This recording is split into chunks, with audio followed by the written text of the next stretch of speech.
శాసనసభ్యులను నోటికొచ్చినట్టు, అంటే అది మనుషులు మాట్లాడే భాష కాదు, పశువులు మాట్లాడే విధంగా, ఒక స్ట్రీట్ రౌడీ మాట్లాడే విధంగా, ఒక రౌడీ షీటర్లు బయట మాట్లాడేటువంటి భాష ఒక శాసనసభలో ఒక సభ్యుడు మాట్లాడడం తగునా?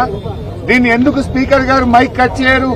దీన్ని సభా నాయకుడు ఏ రకంగా ఎంకరేజ్ చేస్తారు? నిన్న ముఖ్యమంత్రి గారు అన్నారు, మేము అవసరమైతే శాసనసభ్యులను సభ నుండి ఎక్స్పెల్ చేస్తామన్నారు. ఇవాళ ఎక్స్పెల్ చేయకూడదు అయినను. ఈ రకంగా ఒక రౌడీ భాషను శాసనసభలో మాట్లాడుతుంటే, మాతృమూత్రులను అవమానిస్తా ఉంటే స్పీకర్ గారు మైక్ కట్ చేయరు, సభానాయకుడు ఖండించడు, పైగా ముసిముసిలు నవ్వుతా ఉంటాడు.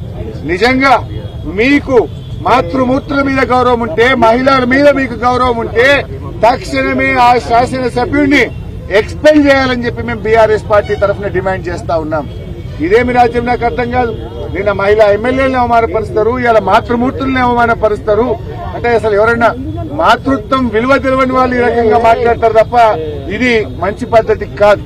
మేము కోరేది ఒక్కటే, ఇప్పటికైనా ఆ సభ్యుని మీద కఠినమైన చర్యలు తీసుకోవాలని, అతన్ని ఎక్స్పెల్ చేయాలని చెప్పి మేము ఈరోజు బీఆర్ఎస్ పార్టీ పక్షాన డిమాండ్ చేస్తా ఉన్నాం.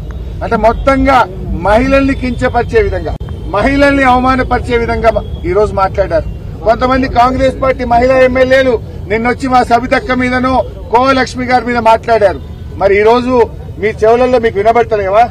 ఒక తల్లుల్ని పట్టుకొని, మహిళల్ని పట్టుకొని ఆ రకంగా మాట్లాడుతూ ఉంటే ఆ కాంగ్రెస్ పార్టీ మహిళా మంత్రులు, శాసనసభ్యులు ఎందుకు స్పందించరు అని నేను అడుగుతా ఉన్నా.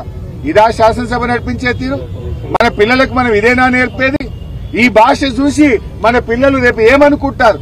తెలంగాణ శాసనసభ యొక్క పరువును, ప్రతిష్టను మంట గడిపారు.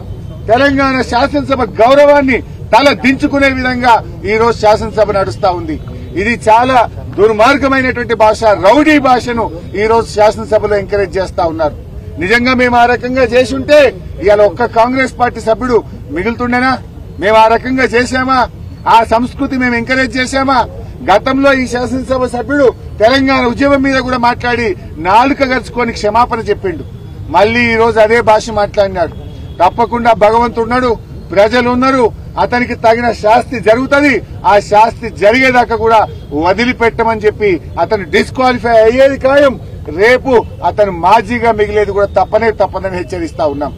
అదేవిధంగా ఇవాళ జాబ్ క్యాలెండర్ అదొక జోక్ క్యాలెండర్ అయిపోయింది.